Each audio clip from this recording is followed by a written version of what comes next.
Freeform Radio is back on the Freeform Network. You can follow us on Facebook at Freeform Network, on Twitter under FFR Podcast. And remember to send your questions and suggestions to ffnquestions@gmail.com.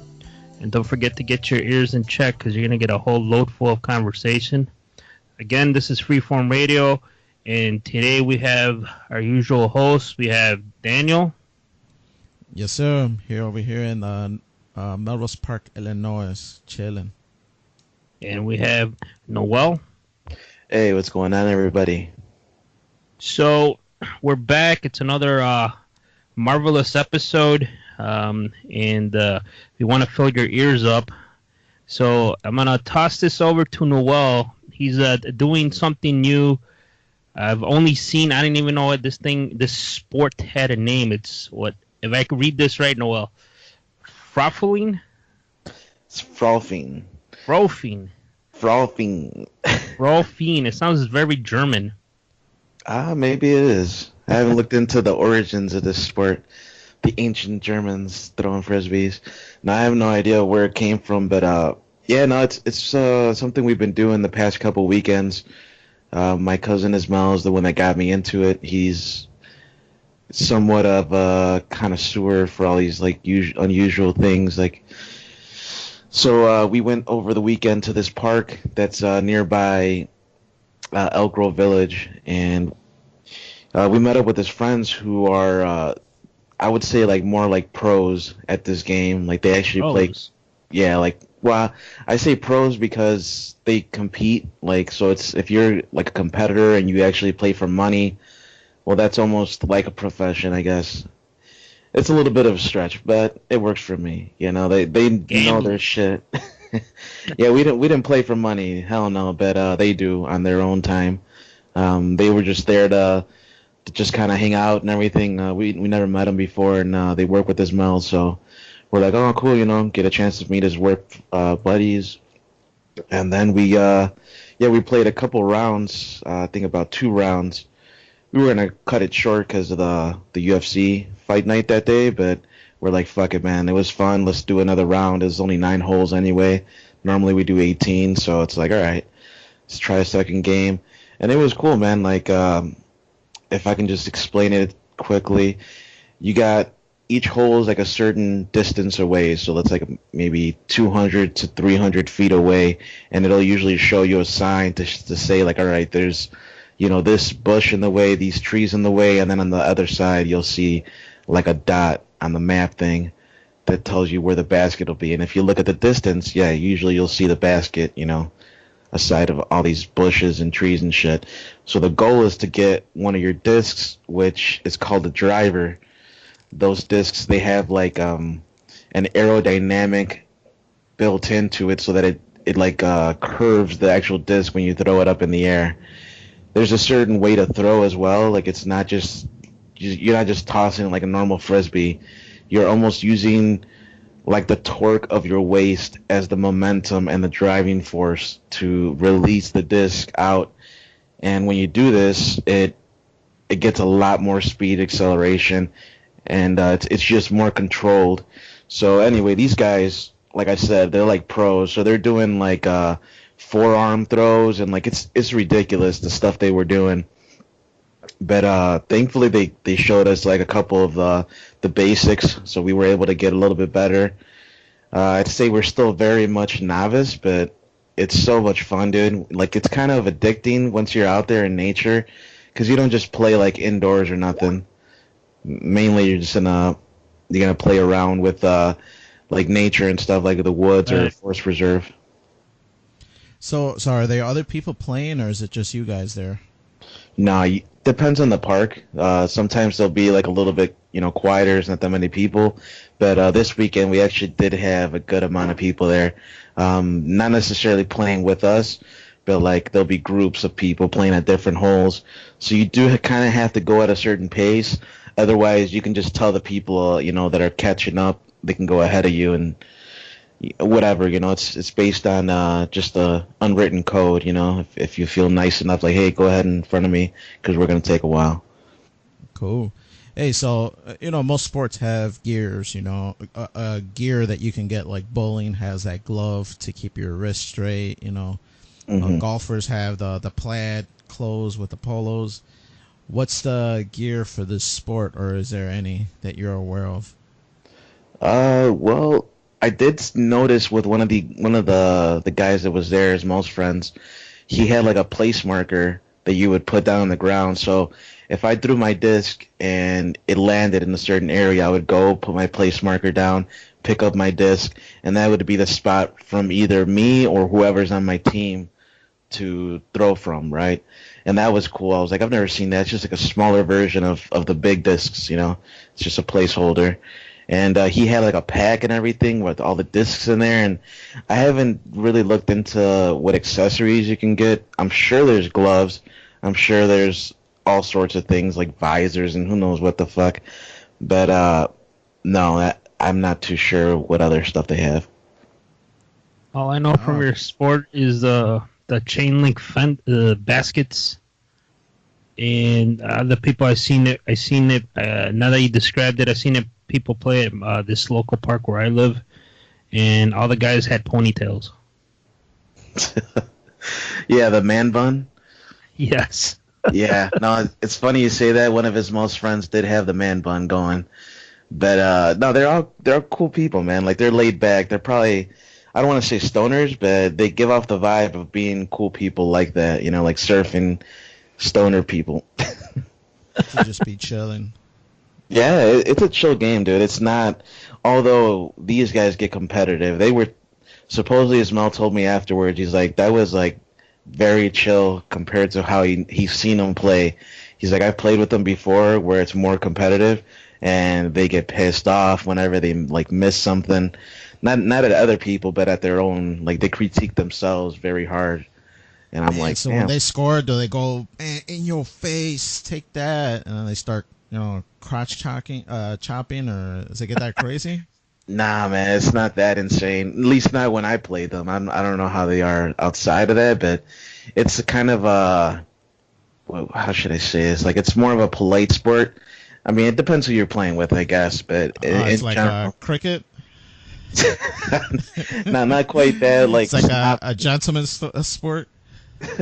it is more of a gentleman's sport, but not that snobby, man. Like it's, I don't even know how to describe it, dude. It's just more chill, more at relaxed, because you're not really running. You know, you're walking everywhere, and you do keep track of your score, right? Like it still is like golf, where you're like, all right, we got par, or we got birdie, or whatever it is. You know what I mean?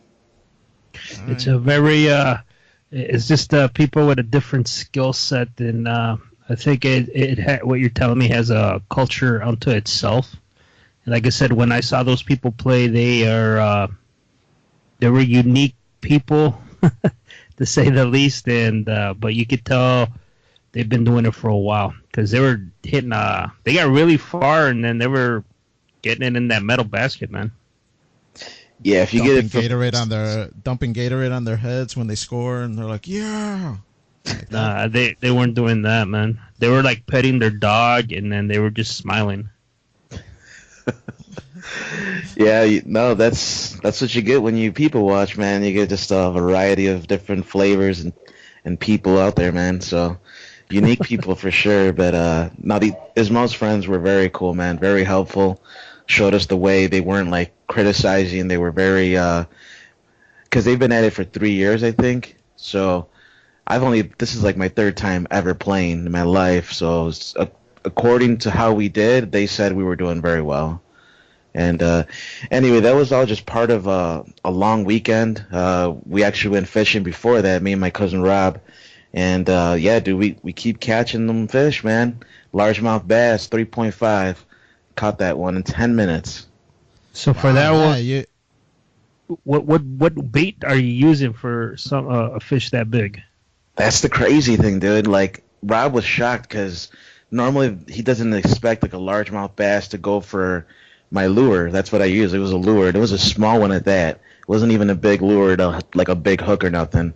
And he was like, "Damn, dude! Like that's the biggest largemouth bass he has ever seen let alone like he's never caught one that big. It's been like 2.5 to 3 pounds. Mine was 3.5. Like we weighed it and everything. He has a special way to weigh it, like a scale. Wow, like a portable scale he carries with him? Yeah, so like you hold the scale up and then it has like a hook at the end and you put the fish's mouth on it. So it's literally just the fish's weight attaching to that. Nice, nice. So you didn't try las arracheras? Usually that gets me the catfish I'm looking for, you know. Damn.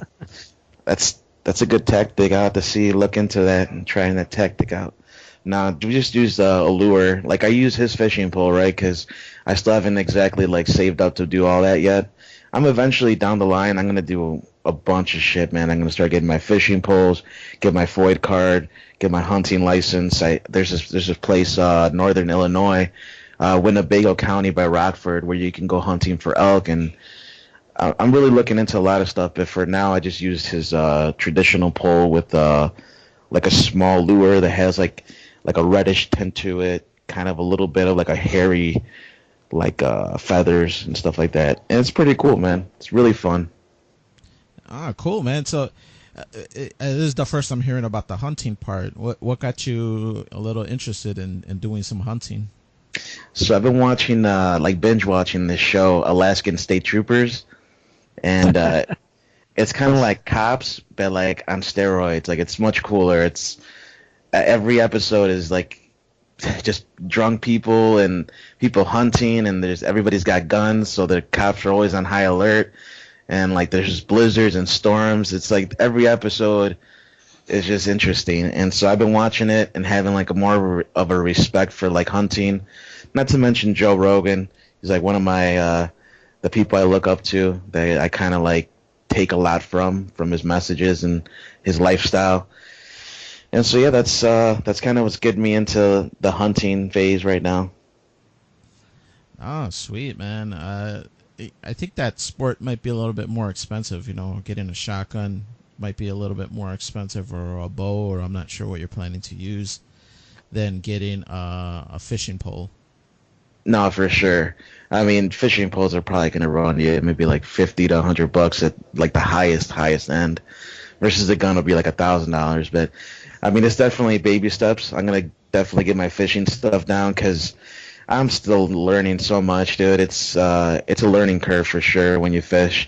Like just being able to get the fish out of the water, and if you're not gonna keep it, you have to take the hook out like precisely. Otherwise, you're gonna injure the fish, and when you throw it back in the water, it might not survive. You know, so there's a learning curve for that, and I'm trying to get better at it in terms of like. Just the smoothness of fishing and catching and releasing, as well as keeping if it's large enough. Would you eat it if it's large enough? I already have, man. The 3.5 pounder that I got, I brought it home. I filleted it, and it was a bitch, dude. I didn't have the right equipment for it. Now I do. Now I do. I learned my lesson, but the very first time I made a fucking mess. And you use the clipboard and then just scale it and you saw all that crap fly off? Well, no, it was a little bit harder process than that because I didn't have like a sharp enough knife. So it was a lot of sawing motions, you know, a lot of anger and sweat. Damn, sweating. Yeah, I finally got it done though. You know, I got I think over a pound of meat out of it, and I skinned it and everything, so it's fillets, right? It's not like I know some people like to put it on the grill and like cook it, you know, completely, obviously without the guts, right? And then you just peel off the meat. But I'm not like that, dude. I don't like sitting around and peeling off meat off a bone. I want fillets. I want to be able to like, you know, cut into it and take pieces at a time on a plate, you know? Oh yeah. To me, it's definitely better breast pieces, and I think you eat it more comfortable, that you're not going to get a bone, you know, from maybe picking at, you know, something coming off of the fish with its scales still in, or not its scales, but its bone structure still on. Yeah, I actually did get some bones though from the fish, because when I cut it, I cut a little too near the rib cage. So, but they were like really large ones, so you could pull it out. You know, I was still eating with a fork and knife, so I was able to see it and then like kind of feel the texture, and I was like, okay, no big deal. And even if you do get a small bone here and there, your body digests some ridiculous amount of stuff, you know. We put some ridiculous amount of chemicals and stuff in our body that it is able to digest. So the bones aren't really that big of a concern as it was when I was a kid, I think. Yeah, I don't think it's that much the bones in your stomach. I think it's going down if a bone will get stuck kind of sideways in your throat and kind of just aggravate you and make you feel like you're choking. I could see how that would go. Yeah, I haven't had anything like that happen, thank God, so I'm not really sure if that's a big issue for people, but no, the bones here, they were pretty big. I was able to pull them out, it was no issue. But yeah, that's pretty much what happened for me. I did watch the UFC fight, and we got the first round knockout for Justin Gaethje. Mm-hmm. But yeah, you know, it was a good weekend overall. How about you, Daniel? Well, how was the weekend for you? No, it was pretty cool, man. Just kind of getting I think I mentioned it the last podcast, but just getting the last minute stuff for Junior and his school because he started this past Monday was his first day. So I went into work a little bit late just so that I can drop him off. I like to see him off, you know, on his first day of school. So yeah, did the usual, taking him to school with Alana, you know, kind of standing there in line, seeing his new friends, seeing the lack of enthusiasm on his face, you know, to return back to school after a vacation. So You ruined this summer. yeah, man. You know, I don't remember being that upset, you know, or not upset, maybe that's not the right word, but just the lack of enthusiasm that he's returning back to school. And I don't really remember it being that bad for me. I kind of remember it being somewhat exciting to go back just because, you know, we didn't have social media or you know, whatever video game to kind of be like, oh, there's my friend, you know, from school, you know, hey, what's going on? What you up to? You know, kind of communicate or keep that line of communication together.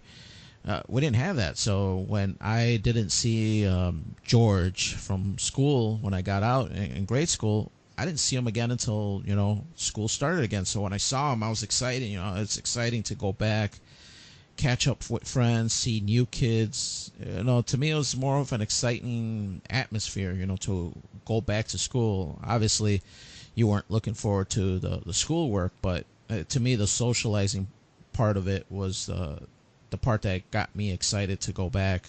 But yeah, it doesn't seem like he has that. You weren't the kid that went to visit people in summer school to other people's houses. You go visit your fellow schoolmates, Danny? Not really. I mean, you know, it's weird. You know, I know you, Andy, you kind of lived in a close knit community where you kind of visited your neighbors. The hood.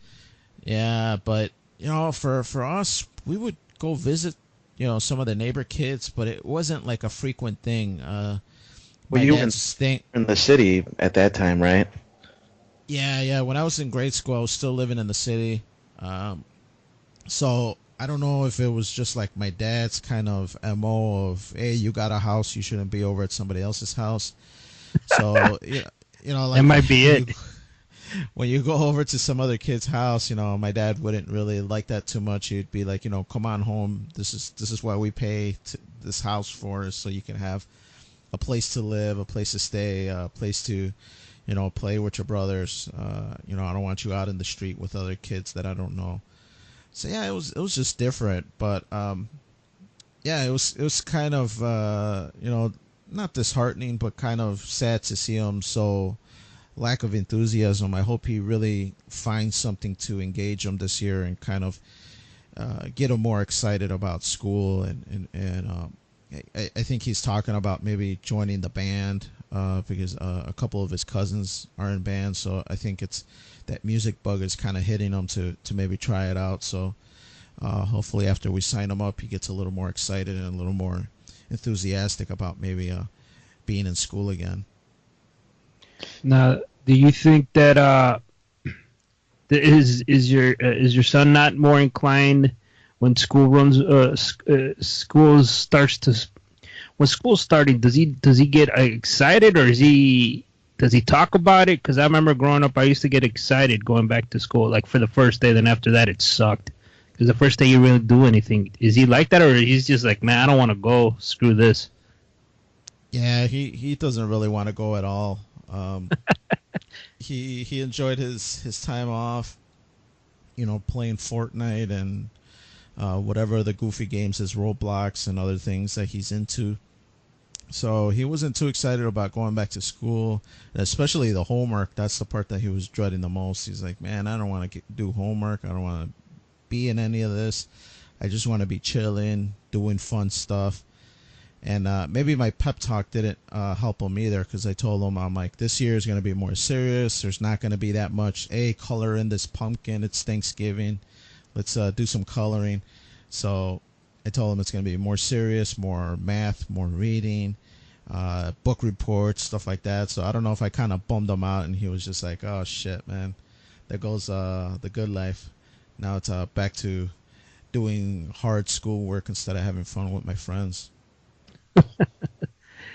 Yeah, I would get excited, but only for the first day. After that, like, yeah, it sucks because you didn't do nothing the first day. You just get to show off the shit your parents bought you, and the teacher's like, where are you from? And like 90% of the time, I knew everybody in the classroom.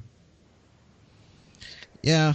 So hopefully he improves a little bit, because I don't want to see him struggle, and I don't want to see him be sad and kind of go through it, just kind of edging him and pushing him along. I want him to be excited and kind of motivate himself into doing well in school. Yeah, man. I mean, if you can try to get him in sports, you never know. If like he gets into football, he makes a lot of friends. Then he has like more of an incentive during the week, like something to do, something to talk about. Yeah, I've been kind of mentioning it to him. He was telling me today about his class, and he was telling me how his gym class are going to start soccer, so he seemed pretty excited about that. So maybe you're right. Maybe sign him up to some kind of sports or some kind of after-school activity. But like I mentioned, the only thing he was really kind of interested in at the moment was maybe joining band. But I think that's more because of his cousins being into music, that he wants to kind of have that, connection with them and have that conversation with them as well. But yeah, he's back in school. So far, so good. They haven't given him any homework, so no complaining that I've heard when I've gotten home. So far, so good. And even me, I started school as well. My class was on Saturday while his was on Monday. I got a weekend course that I'm taking. Nice. So I'm hoping that'll go by quick, just like Junior's probably thinking, let's get this thing over with so we can get back to the partying and kicking back, drinking some beer. How long is that Saturday class? Is that a 3 or 4 hour class? Yeah, man, it's forever. It starts at 8:30 and it lets out at 12:30. So it's a good run, man, for sure. I don't really like classes like that are really long, because they kind of cram 2 classes into one, which sometimes doesn't give you time to really digest what you're learning, because you're getting this huge abundance of information, and no matter how good you take notes, by the end, after 2-3 hours into it, you kind of start, like getting into a daze where you can't make head or tail sometimes, and it's just like really, it's a lot. It's definitely a lot. So the first day was kind of intense. We jumped right into it. It's an electrical course, so you jump right into it. Jump into that Ohm's law and jump into all the series and parallel circuits, and it was just like really, really intense. And I've kind of dabbled in that to begin with, so I kind of knew a little bit, so I wasn't outside of my comfort zone, but at the same time, it was a lot of information all at once in one long ass class. Did they at least give you free coffee, man? No, everything you have to pay for, but you can use your mobile pay, phone, Apple Pay, whatever, at the vending machines if you want to. You don't have to carry cash anymore nowadays. Oh, that's interesting. Is the class a lot of lot of senior citizens as yourself, Danny? No, not too many. There's a few. To be honest, this class was a really big mix of students. There were one older gentleman. There was one guy that beats me. He's probably like in his 50s maybe. And then the rest were like in their 30ish. And then there were even a couple teenagers that weren't even 18, that they're taking it as a junior elective from their high school. Do you bully them? They were actually sitting next to me, and I'm not too shabby. If I do say so myself, at some math. I do kind of pride myself at that. And when the teacher's spitting out these math problems, I'm writing out the problem, and as I'm writing it out, these kids next to me, they're just spitting out answers, dude. They're just like, yeah, 24, 72, boom, and they're just spitting it out, and I'm barely just writing it down. Now, granted, I'm writing it down from my notes so I can kind of make heads or tails in case the problem's kind of difficult. I can go back to my notes and kind of see how we came up with the solution.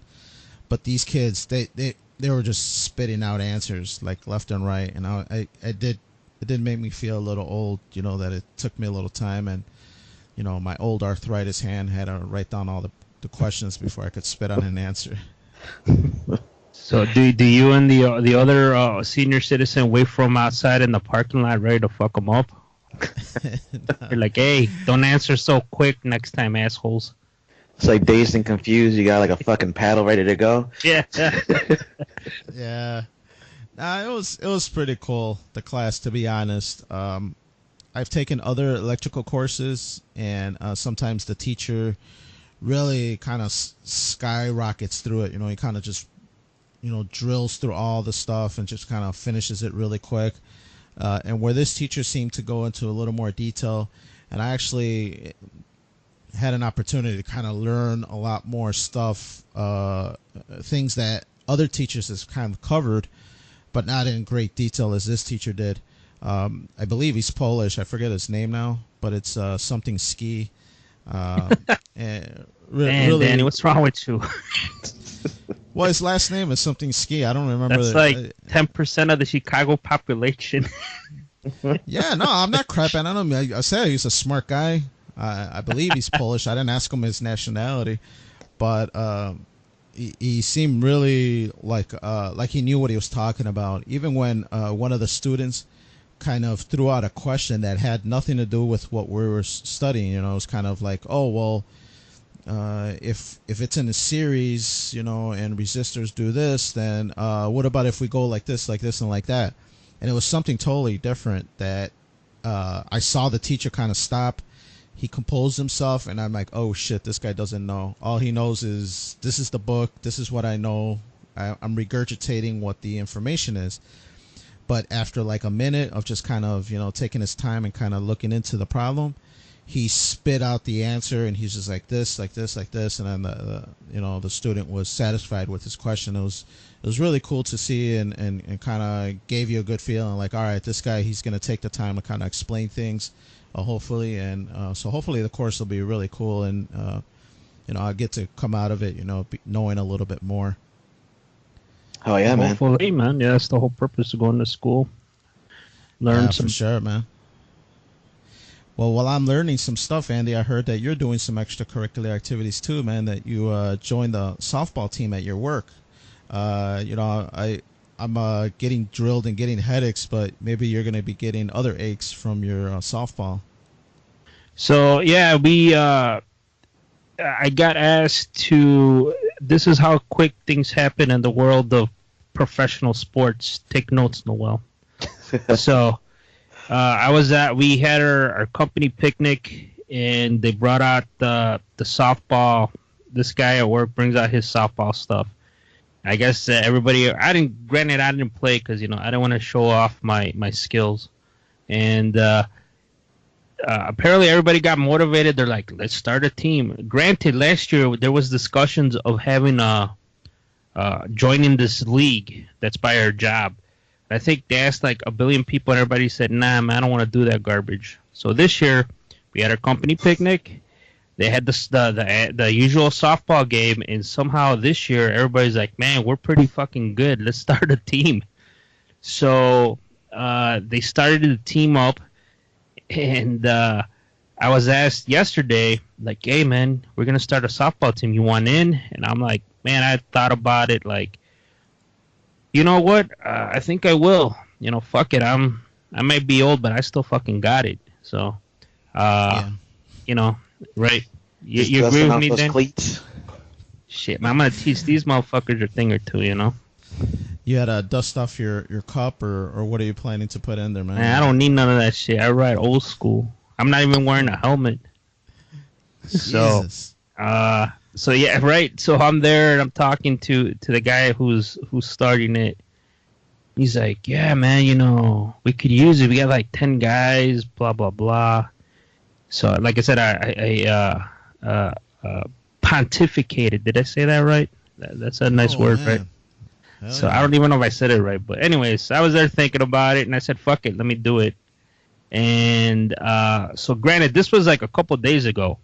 So I was talking to people at work, and I was like, you know, man, I hope these guys take it seriously because I don't go there just to fucking lose. I gotta kind of competitive when it comes to stuff like that. So I was like, let me talk to this guy who's kind of helping organize and everything. He's like, yo, man, like, relax. It's a recreational league. It's just for guys to have fun. And I'm like, fuck that, man. If I'm going, I'm going to win. So I started asking questions like, hey, man, so where's this at? When's the games? Oh, let me send you the email with all the paperwork, right? So he sends the email and it has like all the league rules. I'm like, all right. So I started reading the rules, like no drinking or smoking. So I'm like, well, that kind of sucks. There's no contact. There is people got to keep track of their own scores. And I'm just like, man, this is getting kind of hard. And then the best part is there's an actual slaughter rule. If you're down by 10 runs, you're fucking done. You know, they cancel the game. And I'm just like, fuck that, man. What happens is there's like chicks there and stuff, and they see us getting creamed, and then they go hang out with the other. Pointing yeah, fingers. laughing, pointing at them. And I'm like, man, they're going to think our company's a bunch of losers, man. Like, I don't know if I can handle that, man. And then I was told to take it easy. This is for fun. I'm like, fuck that, man. I'm here to win. You know, I played high school baseball and shit, you know. I played Little League. Like, I take this shit seriously. You got the tobacco tin ready to go. Just fucking dip. Fuck yeah, I got the dip. I got the Bazooka Joe. Shit. And then... Man, do they still make those? Bazooka Joes? Fuck yeah, you can still get those. Oh, I didn't know that they're I don't know if still the around. comic... I always wondered, did they reuse the comics or they make new ones every year? That's what I've never been able to confirm. Yeah, the gum wrapper used to be a comic, right? Right. So that's what I'm asking. You think those are... they just reuse them or they make a new set every year? I haven't even seen Bazooka Joes in the stores. So to be honest, I thought they were, gone to the way of the dodo, and they're not here anymore. If you watch the games, they got buckets of that shit there. They have like okay. a Bazooka Joe bucket with all the gum, which I'm hoping we have at our softball game. But so like, and then I was going back to the game real quick. Again, they keep emphasizing fun. And I'm thinking, am I the only asshole who wants to win? And, like, I don't want everybody gets a trophy fucking thing, man. I want to win the whole fucking thing. So then I heard through the grapevine, somebody in the office was like, oh, yeah, man, I'll play, but is it only for fun? I don't want some guy yelling at me if I drop the ball or something, or it goes through my legs. And I'm like, hell yeah, I'm going to fucking yell at him, man. Like, dude, we're here to win, not to fuck around, So yeah, I know how sometimes things like that can be competitive, but I think it's in the name, recreational softball, Andy, that it's supposed to be fun. It's supposed to be something you're supposed to go enjoy with your fellow teammates. that's what I'm saying, Dan. But what happens if there's ladies there, females, man? You gonna look at some punk getting slaughtered? Hit your home run and be like, I don't know, I could only do so much to carry this team, and then just point over at the rest of the guys and laugh. But the girls ain't even gonna look at our team because we got slaughtered.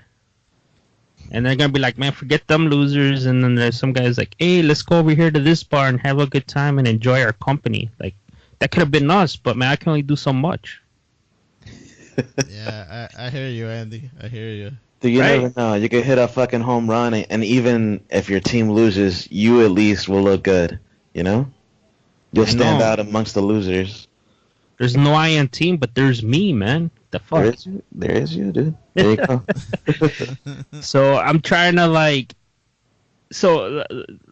get this, all right? This is all going on in the last 2 days. And then I'm just like, what the fuck, man? So then I go back, talk to the guy, and I'm just like, yo, man, so when's the first practice? When's the first game, right? Oh, dude, the first game's next Thursday. I'm like, are you fucking kidding me? Like, that's just about a week away. You guys barely assembled the team these last 2 days. We got an extended weekend coming up. No one has talked at all about practice. Positions, who's playing what? Yeah, dude, because I already called designated hitter, man. And I got to have a designated runner. You know, you can't expect me every time I hit home run all those fucking bases. Is there really designated hitters, or is it Yes, every the player have rules- to play a position? So you could have the rules state, yes, you could have a designated hitter, and you can have a designated runner, but there is a rule on the designated runner. So he has to be the last out. You understand? You can't have the guy who made the last out could do the running. So for all you know, it could be another out of shape guy or something. What does it matter as long as I'm not running, right? Yep. So yeah, so that's been occupying my mind, and I'm just like, man, I have a feeling that's gonna be a freaking train wreck. But I'm gonna try to hit my home runs, you know. We should go practice if you want. Just go at a park and just throw the ball around and try to hit a little bit. So the guy, right, I was talking to the guy, and the guy running it. I'm like, he's like, oh yeah, man, we're getting a lot of outfielders. And I'm just like, yeah, it's the dudes that don't want to run. Like, I could play infield, I could play first, second, shortstop, but third, I don't think I have the arm from throw it to third to first no more. Like, I need like months to get that arm loosened up, dude, because I haven't thrown anything hard, like across the field You need to in hit like that fucking juice. 20 years. Yeah, so you need that blue pill, man. nah, I don't need the blue bill, but I need to go to GNC and start juicing, man. Some PED or something, because I was like, man, like I could play shortstop, and I started thinking, like, if this is regulation, like, man, that's one hell of a throw. I think I could swing that one, but outfield, and like, you need a good relay guy, man, because that you're gonna see some dudes hurting out there. For sure, man. But it should be fun, man. You know, as long as you go out there to have fun, you know, have a couple beers after the game and just kind of chill out, it should be a good time for sure. Well, that's what I'm hoping. Like, in all seriousness, I do have a competitive streak. I do not want to go out there just to get my ass handed to me, but I do want to win. Like, I'm the best. I'm hoping, like, if we're competitive, I think I can make that work. I just don't want to get fucking slaughtered, man. Like, that is like a big no. That might turn me off, dude, because that's the last thing I want to deal with. So, how many games are there in the season? It's 10 weeks. So 10 games. 10 games, and it's So let's say 5 or 6 games into it, you're getting demolished. Are you gonna quit, or are you planning to stick it out and kind of just ride it out to the end? I won't quit, but I'm gonna start berating some of my fellow teammates. Become a team leader, you know. Even the guys that want to have fun, man, they just want to be there to have fun. You're like, you Those want to are the have guys fun? You're gonna ride on the most. Oh, hell yeah, you want to have fun? Then you gotta win. Winning cures everything.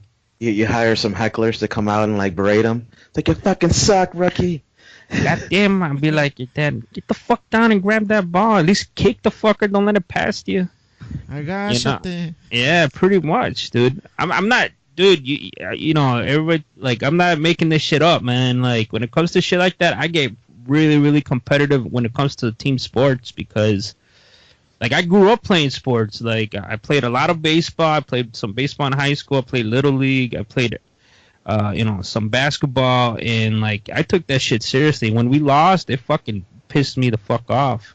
Even my dad be like, what's wrong with you? I'm like, we fucking lost. And he's like, well, do fucking better. And I'm just like, I'm only one fucking guy. And he's like, stop bitching then. So I'll be like, but I want to win. And to motivate other people, like, that's why the feeling I'm getting in is to have fun, right? But also, like I said, I do not want to get slaughtered. I wanted it to be competitive. So, Andy, the last time you played, admittedly, was in high school or grade school. I forget what you said for baseball. What if you are the weakest link in this team, and what if what you perceive you can do and what you can physically do or what your body allows you to do is two different things? I could do everything, but I still got it. If I can't, you know what I'm going to do? I'm going to go back and finish watching my Boardwalk Empire. Because that's 5 seasons in, and I got to finish that up. I'm in almost done with season 2. So that's what I would do. Man. Well, before you jump into Boardwalk Empire, for all your listeners out there, I might be going to a couple games and watching. If there's any funny Andy clips of him like falling over, going to first base, you better believe I'm going to upload those into our YouTube page. So tune in. Yeah, you're just going to see getting shots of me hitting home runs and then tap to first, and then my designated runner is going to run the best of bags for me. Then I'm going to go back to my seat and have a beer. You can do like the Ric Flair dance and everything? A little strut? Styling and profiling all the way down to first base. Nah, good luck, man, for sure. But you were saying about Boardwalk Empire, you started watching it? Yeah, real quick, I highly recommend it. It's anybody that has Amazon Prime, it's on there, all 5 seasons. With Nookie Thompson, or his name is Enoch, which is kind of a biblical name, but talks about when they start prohibition and people get money, and it has a Chicago connection with Al Capone, all the old school mobsters. The original was like Lucky Luciano and Rothstein, the guy who fixed the World Series, Meyer Lansky. So it's a definitely a must watch. Like I said, I'm about 2.5 seasons in. There's a lot of twist in there, and it's not too bad. The actor, I can't think of his name now. The guy who plays Enoch, I don't know if he won awards for portraying that guy, Enoch Thompson, but it's a pretty good written show. It's right up there with almost as good as Sopranos with the storylines. And the show was produced by I can't think of his Scorsese and Marky Mark and the Funky Bunch. They produced, and they're executive producers on the show. Yeah, I saw that from Entourage. Yes. All right. Yeah, it's a great show, man. Steve Buscemi, I think, is the actor. Buscemi, yes. Yeah, he's a great actor, dude. Really played the role perfectly. Yeah, it's. I knew he had acting chops, but I'm surprised how he's playing this character. I've been pretty shocked on how well he's done with it. Like, to me, it's like it's one of those shows that captivates you the same way Sopranos did. It's just a different era, obviously, but it gets you hooked into it, into the drama of it all. Because it's like always exciting. There's always something going on. They're usually at the center of the party, you know? Yeah, it's and then it has all those old school like mob guys that are, it's like real life, and it mixes in with some fiction. I'm pretty sure, and we need it's like I said, it's really well written, and I highly recommend it. For sure.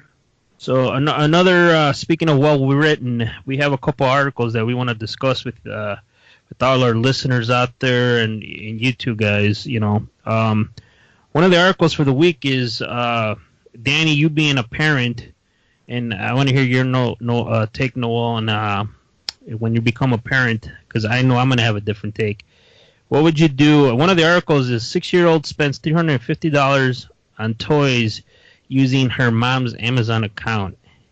And the article talks about how this little girl spent like $350 on toys and dolls.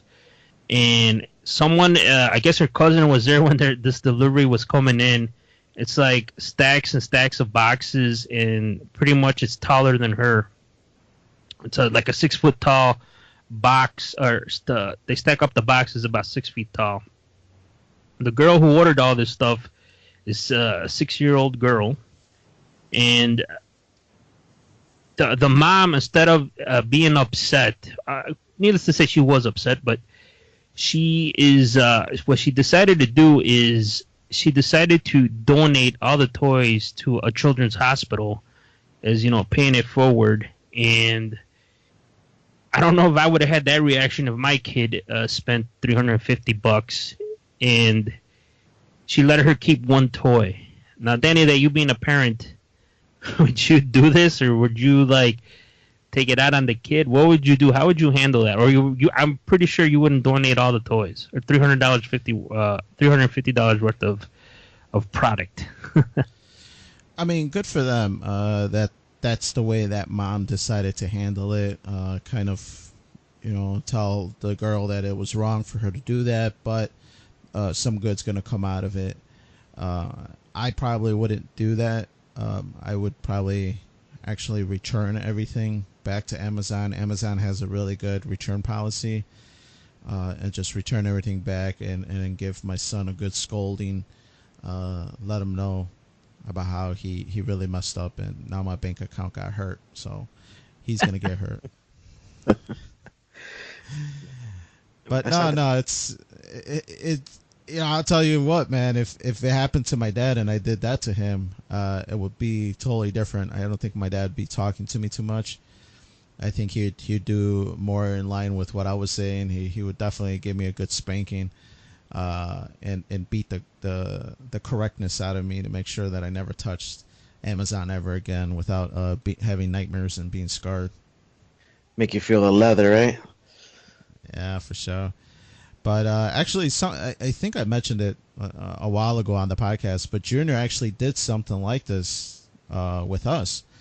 But it was with an app on the tablet. I do remember.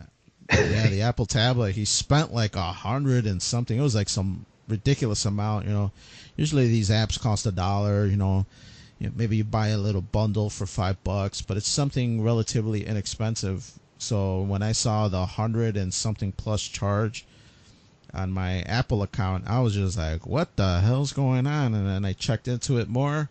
Sure enough, Junior kept buying that loot box or whatever, for $30, $40, $50 to get all this gear and all this guns and coins and whatnot. And, I was very upset for that circumstance. I contacted Apple, just kind of like in this article, they make mention of, or some people comment in the article saying how it happened to them, and they contacted Amazon and gave them a credit or gave them a couple months free of a subscription. Well, I contacted Apple, and they did credit my account. They said it would be a one-time thing, that please set up your adult security so that your child won't be able to purchase things without notifying you or entering a password. So I for sure did that, and Junior has not done that since. You're like, hey man, tell Steve Jobs don't tell me how to fucking work my phone, man. When you tell the caller rep. I mean, I was like, I don't want to hassle putting in a password at the time, so I just want to be able to buy stuff, and I have discretion as to what to buy and what not to buy. I didn't anticipate that my son would rack up that bill the way he did, for sure. Now, me, I don't have a kid. Obviously, Noel doesn't have a kid either. Now, I'm assuming this happens because the Amazon, anyway, has like one-click buys or something, or because I know every time I purchase something, I got to put my thumbprint, or even for all my accounts, I got to put in a password. Now, I don't know if this 6-year-old girl would know her mom's password. Well, it depends on if it's an app, if Yeah. it's on a computer. I'm thinking it was on their phone, like on the phone app, and then they just clicked on it, because you could do it really easy through there. Yeah, and Amazon does have the one-click buy, where it basically won't ask you your address, it won't ask you how you want it shipped, it won't ask you your payment method. You set all those things up for the one button click buy, and all you have to do is hit the buy button, and then it'll automatically purchase it for you, ship it out to you, use whatever you set up for the credit card, and you don't really have to do anything. So supposedly that's what the girl was using, that she was using that one click buy and just hitting buy on all the stuff that she liked. I don't fault her for it, man. Like it's a little girl. She doesn't know the real consequences and repercussions of it. Like if the mom had left out like some really expensive like silverware dishes and the kid like throws it in the garbage or breaks it or something, whose fault is it? The kid or the mom for leaving it out there, or the dad or whoever, the adult. Well, obviously it's the kid's fault, man. But so yeah, So Andy, I mean, put on your parent hat. What would you do in this circumstance? What would you do to rectify and correct this issue? so all I know is what culturally what I grew up with, right? And a perfect example. Let me throw this out there. So when I was growing up, you know, Danny might remember. I don't know about you, Noel. There was used to be like 900 numbers and all this shit, right? Okay. And you would call like, "Oh, hey, this is Hulk Hogan's 1-900 number hotline, brother. Call me for all the I latest shit." You know? I thought you were talking about like the porno 800 numbers where they're like, Nah, yeah, do you no. want a Well, yeah, date? those numbers existed, yeah. But I'm a kid, Dan. I'm not a teenager yet, man. But so I'm calling the fucking number, right? And it's like, for the initial calls, I think 250, then every dollar for every minute or some shit. And the call usually lasted 5 fucking minutes. And you would call every day, and it'd be a new message by Hogan or whatever the fuck you were calling, He-Man. I remember She-Ra, G.I. Joe. Everybody had a fucking 900 number. So I was like, man, I'm gonna fucking call. My parents are not gonna know. And then sure enough, that bill came, and they fucking saw these like it was like $200 thing. And my dad called the fucking Illinois Bell at the time, and he barely spoke a word of fucking English, but he was able to conjure up his English language, and he found out what happened. And guess what, man? I never called another 900 number again because after that ass whooping, I knew the value of $1, and they did not reimburse him or anything. They had to pay him, and I think after that he put a block on all that shit, so no one could call a 900 number. So, but yeah, that's how I think I would handle it today. I don't know. Scalding, that's how you do it, Danny. Maybe Junior, he listens to you, but I don't know, man. That like $350, what happens if it happens more than once? Then what do you do? Yeah, no, it's a tough situation, but I mean, you were just a kid, man. Unless you were old enough to know what you were doing, but I imagine you were like, "Oh, I don't, you don't know how much this costs. You just want to hear about Hulk Hogan. That's what was on your mind." I just knew that ask for parents' permission. I didn't ask for parents' permission. I just did what the fuck I wanted. And then my dad did what he wanted and beat my ass, and I'm like, I can't do that no more.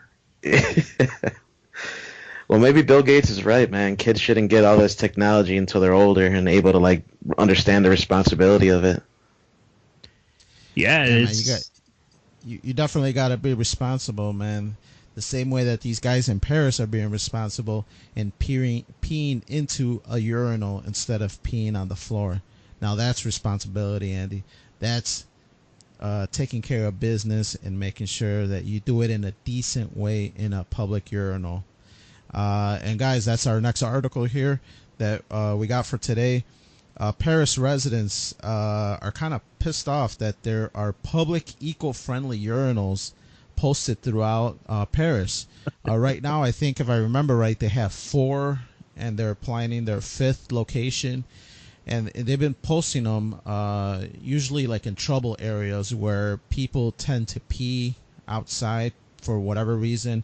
Either they can't wait or it's a busy tourist area and there's not really good access to public restrooms. So it's really funny when you go into the article. There's a picture of a guy using one, and it's like basically like this red mailbox that you stick your junk into, and you kind of relieve yourself. But it's in the public. There's no wall shields. There's nothing protecting you from anybody else.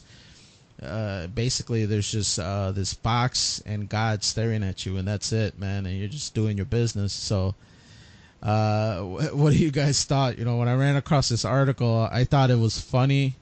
So I'm like, I gotta bring this up to the guys and kind of get their opinion as to, would you even use this thing, and do you think it's a good idea? This is one of the weirdest articles I've ever had to read, man. They call them urinoirs, urinoirs. Think urinoirs. Yeah, that sounds about right. So fucking weird, man. Yeah, Man, I'd be like, French word. I'll be like any civilized guy, just piss in a bush, man. The what I got out of the article, like, I guess it's a high area where dudes just be pissing everywhere. So instead of having like more cops or something, they're like, man, people are gonna do this, so let's just put a red ass box with a picture for people who don't speak French and go piss in this box. Now, you imagine. It's a touristy area. If you read the article, a lot of tourists go there.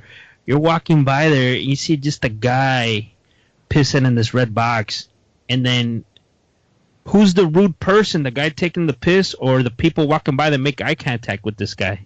Yeah, you think about you that. down. Yeah, You're like, hey, asshole, I'm taking a piss. Don't look at me, or because it's legal and it's accepted. And it's just like right there on a pier, or like they're by this like creek or river, and there's just a red box there, and the guy pissing, looking off into the sky, or looking on the other side of the river. Yeah. And it's so fucking weird. I don't know. I can't believe it's legal for this. Yeah, the French, they invent a lot of unique stuff, man. I don't know if you know about the bidet. That's where that comes from. Right. Oh, So wow. They're the ones that invented that? Yeah. Man. They're also the ones that invented, like, shaving your pubes and all that. They also invented blowjobs. It's just, French Yeah. kiss? French kiss, menage a trois. very They invented all that. European and open, like the privates isn't as private as we see it, I guess, in France. I guess so. If you think about it, they got nude beaches, so for them to be somewhat exposed might not be a big problem, But I do know that they do have concerns that sickos or people that are kind of what do they call those, voyeurs, or people that like to Peeping toms. people that like to like expose themselves in public, that they will take advantage of this new urinal and then kind Flashers? of Exhibition or something like exhibitions. Yeah, there you go. So they're afraid they'll it's gonna see a peak, with people, especially because, like Andy said, this is in a high volume area. So there's like museums, there's tourist spots, there's those creek beds where you go on a canoe ride, and so there's a lot of people around. So these people are gonna take advantage of it. The other cool thing that I did notice in the article is that there's hay inside these boxes. So as you're pissing, the hay breaks down and becomes compost, and then they use that compost to fertilize the parks in the area. So it's got many functions, this urinal, and it's got my thumbs up for sure, man. Just take away the middleman, just piss in the freaking bush, man. Like every other male man in this world's been doing for a millennia. What about porta potties? I mean, isn't that like the modern equivalent of this that like predates this for like decades? The porta potties stink though, man. They're just on a hot day. That thing is brutal. Well, this is gonna stink too, man. People just pissing, and then people that don't got good aim or fucking don't got big packages like we do. It's It's a very interesting take. I would like to see that in Chicago, but I don't think you'll ever see that. You just go in the alleys. Can you imagine if somebody even eats like some weird food? Like I know asparagus makes your piss smell really bad. You know, all these people eating weird shit, and then it's really smelling really bad. And it's out on the sun, so I imagine it gets just as bad as a porta potty. Gotta throw some urinal cakes in that shit. So imagine how much hay is down there, Dan, for it turned into compost. Like how often you think they go through that, man? It has to be every day, right? Who's the guy that has to clean that?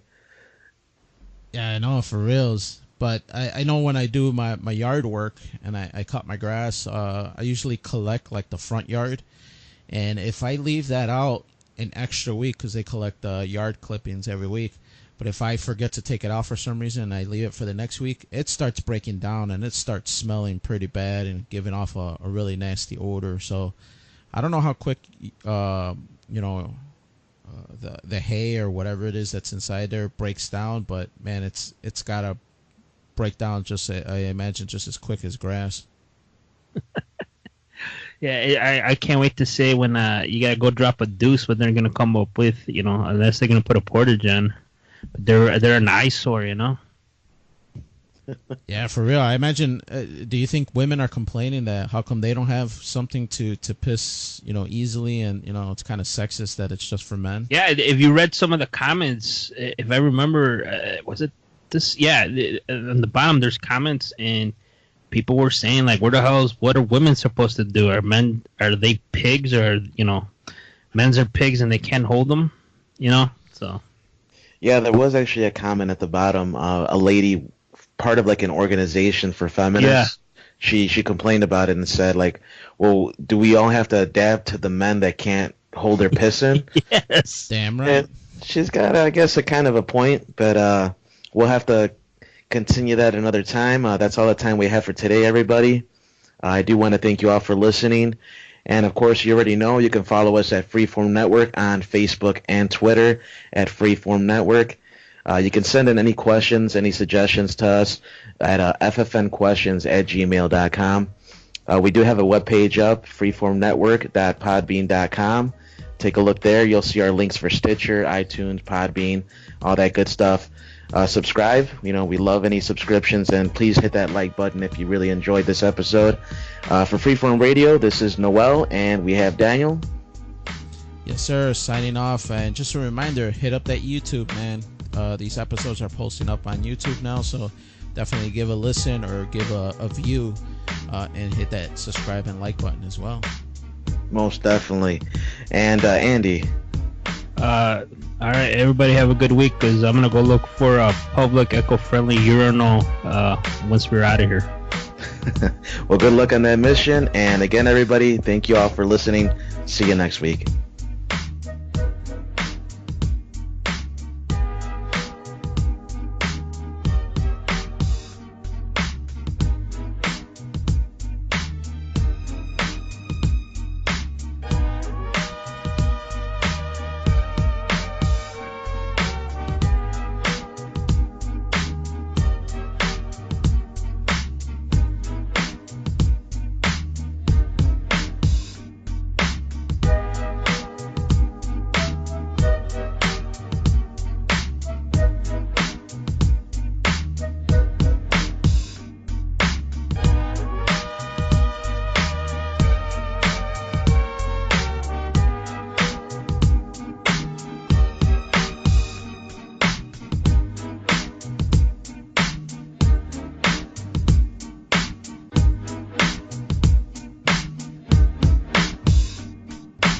That was cool, Dad.